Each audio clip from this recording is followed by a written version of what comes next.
Hello, my customer success friends. 𝐇𝐈𝐆𝐇𝐋𝐈𝐆𝐇𝐓𝒄𝐄e here for CSM Practice. Thank you so much for joining me today. And if you're listening to this podcast, probably you have customer success team or want to set up one. And one of the things that we do in this podcast is we always bring you the most important things that you should be including in your customer success practice. And today I have one framework that you might want to consider if you want to do one, engage your clients or improve the engagement with certain clients, improve your product roadmap. So any bet that you make on the roadmap is actually going to be a big hit. And thirdly, increase referrals to your sales. And so today I invited Andrea Galvez. She received an honorable mention in the Customer Success Excellence Award for 2023. And that's a very, very distinguished nomination because let me tell you, there's hundreds of nominees every year. And I'm very excited to have her on today's show to share with you how to establish a champion program. Why should you think about that? How should you establish it? Who should you be inviting? She's going to spill the beans, lay out the foundation so that you can set up one for your own. Andrea, thank you so much for joining us today. Thank you. I'm excited to be here. The reason I pulled you into the podcast is because I actually read your nomination. It was absolutely fantastic. And I think one of the things that attracted me to bring you in as a guest is the phenomenal results you got in terms of reducing churn for your company. So maybe you can start with 20, 30 seconds. Just tell us a little bit about where do you work right now? What kind of clients do you help with? Right now, I'm VP of Client Success at Lionize.ai. We're an all-in-one AI-driven platform for marketers to run their influencer marketing strategies. But I'm relatively new at Lionize. Prior to that, ran CS at the Financial Health Network, which works with Fortune 500 financial institutions and employers to create financial health. Can you tell me a little bit about your CSM team? How many team members do you have? We actually are quite large for how early we are. We're a 9-people team today, and we hope to grow. So we have CSMs, and then each of our CSMs have a CS coordinator, which is directly assigned to their client load, which is kind of unique, but works for us. We have a dedicated onboarding strategist, and then we have 2 kind of cross-departmental people, one in customer insights and one in operations that I claim is part of the team, and I think they would too. What is the CSM to customer ratio? Yeah, right now we're about 25 customers to CSM. So relatively higher touch. Yeah. We're going to talk about the champion program. Would you say that those work well for higher touch strategic accounts or all types of businesses, even those that have like thousands of customers and it's mainly product led? What do you think? So the customer championship program, which is for any size company, and in fact, I think it might be even more important for product led growth. Champion program. What kind of problems does it end up solving for anybody that wants to implement it? I would call them business problems more than just CS team problems, but all of it trickles down into the CS responsibility. So this is going to keep engaged customers. It's going to reward your customers who are like the most excited about your platform. It's going to improve your product. So if we think about our role in CS as being the voice of the customer, this takes that to like a formalized level. And then it helps sales too. If you're doing it right, your championship program is referring new customers. So your sales colleagues are going to love it if it's working correctly. So if anybody here wants to increase customer engagement and referrals, this is the program to start. You also said improve product, make it more formal. Can you maybe like expand just like in 2 seconds? Like, what does that mean? Yeah, a lot of us, I feel like, wear this mantle of the voice of the customer within the organization. So if you are developing strong ties internally with your head of tech or head of product, but are struggling to quantify or put color around the customer feedback that you're delivering to them, a championship program can formalize that. There's a lot of strategies that you could choose to take in a championship program, but one way it could look would be more like regular focus groups with your customers, which your product team is going to love if they're not already doing that. Who typically in the organization starts a champion program? Is it CS or is it typically CX or marketing? So if you have a chief customer officer, I think this is probably sits there. I have seen it shared across teams. I think that the marketing team probably has a set of personas, which they maybe have validated. They probably have a marketing research function, which they're going out and getting new panels for. But I believe it should be owned by the CS team. And this is because we're closest to our customers every day. So we know who should be on it. And we also know how to manage that from a relationship basis instead of a transactional basis.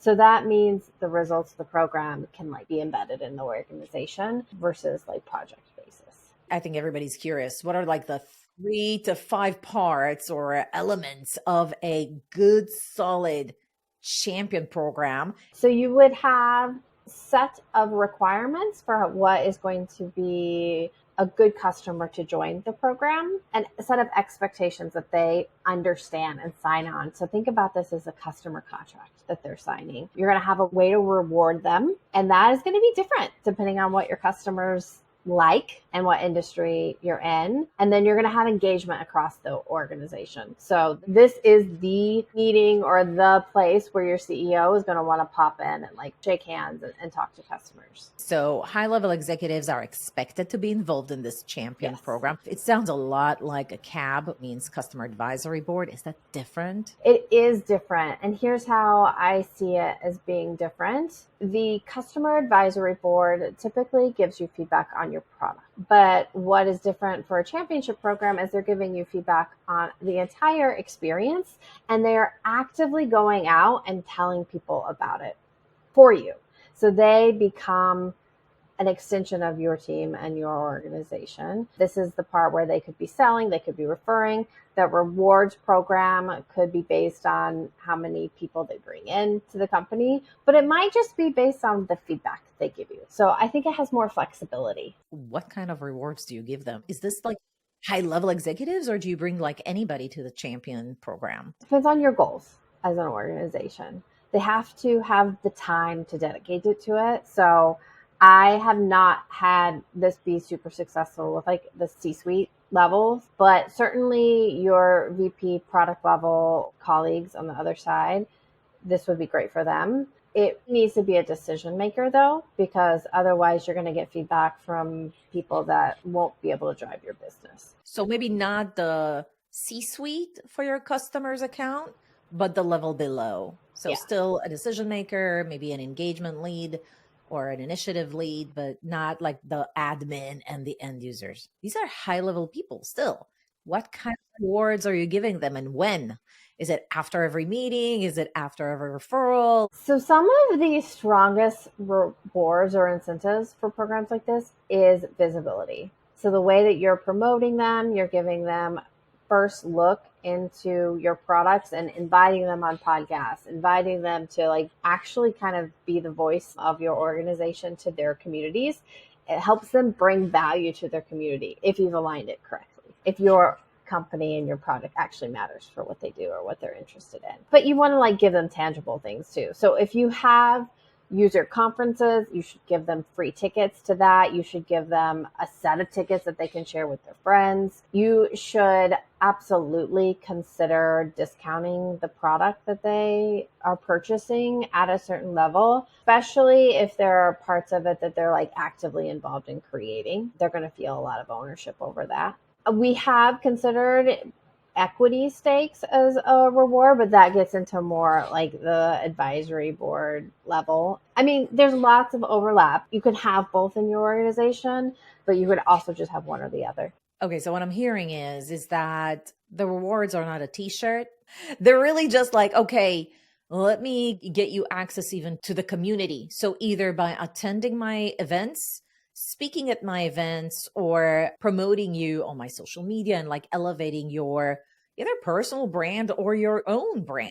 Yeah, absolutely. People like merch, but they're not going to sign in and give you the amount of time required to be a part of this for a t-shirt. All right, how many people do I need in my champion program? I like to have at least 12. And here's why. You want it to be diverse. You want a good subset of your customers in the program, especially the segments that you're wanting to grow. You're going to want all kinds of diversity. You're going to want geographic diversity. You're going to want persona diversity. If you sell into multiple personas, you'll want them all represented.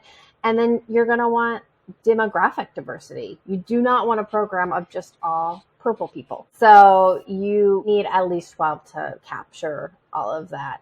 But I mean, I've seen them get as large as 30 to 40 people. That becomes a little unwieldy. So I recommend between 15 and 20 people. So you need the CEO's involvement. You need to think about how do you reward them in a manner that helps their personal brand and connections in the industry.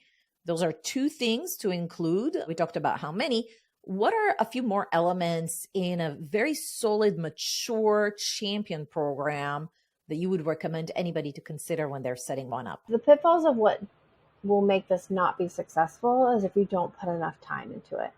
So you're going to need to dedicate the executive who's running its time, but also every CSM is going to need to know about it, know what's on the agenda, understand what their key contact is contributing. So there's coordination internally that you're going to need to do. And then, like I said, executive time is precious. If you're ready to do this, you're going to want to make sure you account for the amount of time it takes. What kind of timing are we looking at? How often did you end up meeting with a champion program, or how many meetings did you set up for them? And what did you discuss in them, I guess? I usually do these 4 times a year at a minimum. And then those meetings are typically an hour to an hour and a half. If you do have user community meetups or conferences, depending on how large your organization is, I would co-schedule these to be in person at those events and make sure you give them all a ticket to come for free. So that one can be a little bit longer, and you could create some networking time, which would be another benefit of joining the program. And you're going to want to include your executive who's running it, your CEO, and if your chief customer officer or chief experience officer isn't running it, then they'll want to be there as well. And then you'll invite others across your organization as agenda topics come up. What's very cool about this is what's on agenda is up to your company. What is important to you? What is the problem? If you are struggling with churn, bring that to this group.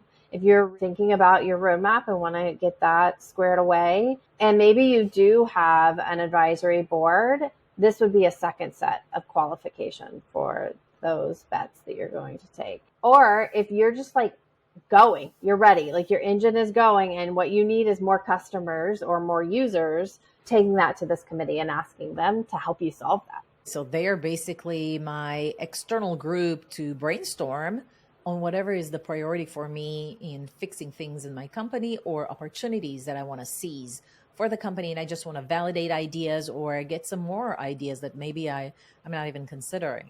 Yeah, absolutely. Okay, so then I'll gather them up for an hour and a half. And if it's on-site, I can do even a half a day with multiple stakeholders from my own company presenting things from their vernaculars.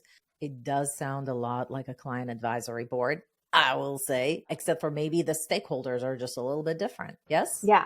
The way that I think about it, or the difference here, is the publicness of it and the way that they're going out and championing your organization. So how are you encouraging that, facilitating that? I think advisory boards often will like put it on their logo. And when you tell them like, hey, go share, they'll put the logo on their LinkedIn. Or if you like are directive, like go share. But if you're doing your championship program, right, like these people are an extension of your team and they feel invested in it as well. So at the end of every meeting, do you actually ask them proactively, to reminding them to refer your company to other executives that they might know in the industry? Do you remind them of that? That's one. And I guess because you said it improves sales referrals, what do you do proactively with this group to help invigorate referrals? You can do it 2 ways. One, you can make it just a kind of norm that people are expected to do this. Just a practice that you reinforce, and you can send them referral forms, and you could ask them regularly, like, hey, who was in your radar that you think would be good to test this new feature, etc. Or you could write it explicitly in the beginning, the contract that you build with them and their expectations for participation.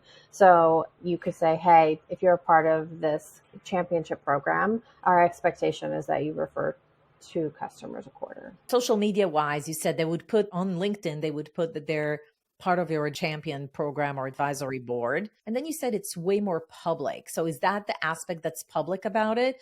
Or do you also send them like social media post examples to actually promote certain things? 100% you should be doing this. So if you have a release, you should be feeding them with Twitter tweet or the LinkedIn copy for them to just copy and paste. You should absolutely be promoting any webinars, events, like use them as an additional marketing channel for your organization. Anything that you would think, oh, I would put this on my social, you should be also sending it out to your advisory group. For example, like a social media post or something else? Yeah, like a social media post. Or you should be inviting them to your webinars that you're a part of and promoting them that way. Yeah. If I were to set up a champion program, how do I pick the right people to participate? Like, what's the wrong person to invite? Some people will say you want to get people who are like super engaged and maybe are like happy. But I would say this is the perfect place for your problem children, your problem clients who just won't stop complaining. For whatever reason, they don't churn. This is the place for them. They have some reason committed to your product and you want to turn that into a productive relationship. So this is a great place for them. You also don't want everybody to just be in agreement. So you'll want to get a lot of different diversity, but outspokenness is super important. So basically pick vocal opinionated people regardless whether they're happy with you or not. Exactly. Yeah, you want opinions. Otherwise, why are you even inviting them? Right. And then if you just invited people who like you, it would probably be a big waste of everybody's time. And you wouldn't be making the right choices. I think another big difference in my mind from an advisory board and a championship program is that they'll also weigh in on things like your overall customer experience, not just your product roadmap. So they might give strong feedback, and I've had this happen before, on your service level in terms of your CS team. Hey, I want more. Hey, I want less. I'm not getting the expertise I need. And then you could bring them in to train, like as a quasi training. That would be another interesting way to engage in a championship program or an advisory board, depending on what you want to call it and how you want to approach it. Is there any tool that you're using to communicate with them? Do you set up a Slack channel for all of them, or do you just email them one by one when you want to invite them to the next call? I'm actually recreating this with my new organization. My old organization, we had a user interface so they could talk to each other there, and we would talk to them that way. If you already have that built into your product, like a login or a way to have group forum chatting, I think that would be perfect. If not, I mean, Slack is a great substitute for that. Slack, LinkedIn group. Yeah. But you do have some sort of a group channel. Yeah, you'll want to encourage them to keep in contact in between the meetings because sense of community. Yeah, exactly. Absolutely. All right, everyone, if you watch this video, you learned something new, you got inspired, give this video a like. And with that, Andrea, thank you so much. Thank you so much. It was super fun. Yeah, likewise. And I'll see you at the next episode.